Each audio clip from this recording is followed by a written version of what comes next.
নুন। এটা আমরা পিৎজা করলাম, দিয়ে দিলাম 1 চামচ বেকিং পাউডার, 1/2 চামচ বেকিং সোডা, অল্প একটু নুন। এবার দিয়ে দেবো দুধ, উষ্ণ গরম দুধ। তো এটাকে ভালো করে আগে মিশিয়ে নিই।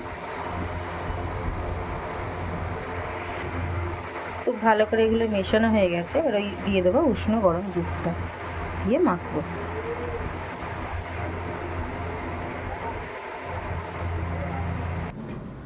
এই যে দেখুন গাছের চেরি টমেটো, রাত্রির হয়ে গেছে, তোলা হয়নি, ভুলে গেছিলাম।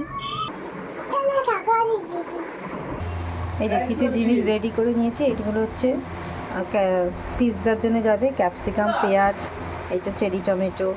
এবার আর এইগুলো হচ্ছে চিকেনগুলো কষানোর জন্য, রসুন, পেঁয়াজ, আর এই যে চিকেন। এখন চিকেনটা একটু কষিয়ে নেব, তার জন্য দিয়ে দিলাম তেলে রসুন।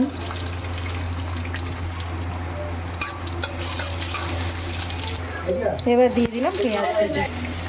এই যে পেঁয়াজ রসুনটা খুব ভালো করে ভাজা হয়ে গেছে, দিয়ে দেবো চিকেনের টুকরোগুলো।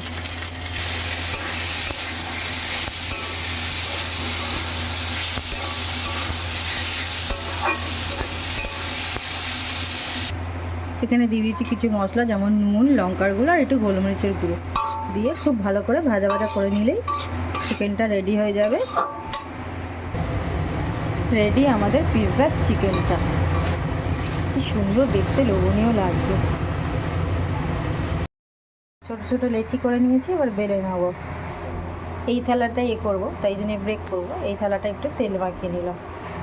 ছোট ছোট তো বেলতে হবে না, এইভাবেই স্পেস করলে।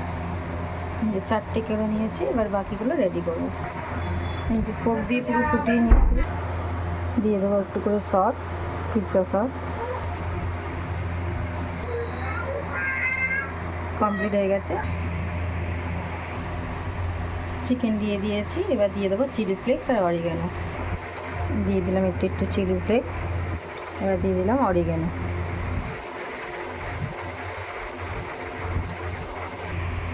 এই যে চিলি ফ্লেক্স অরিগ্যানো দেওয়া হয়ে গেছে। এবার দিয়ে দেবো চিজ, যেটা মেন ব্যাপার।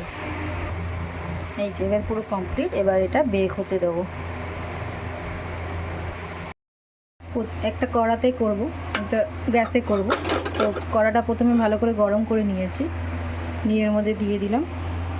তা চাপা দিয়ে দেবে 10-15 মিনিটের জন্য।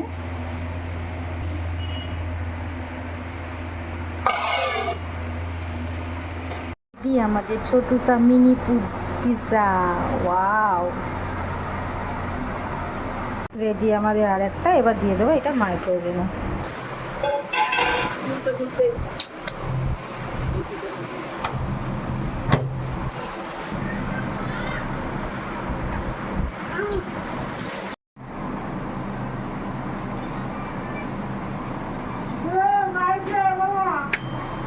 হয়ে গেছে, এবার একটু বার করে নেব।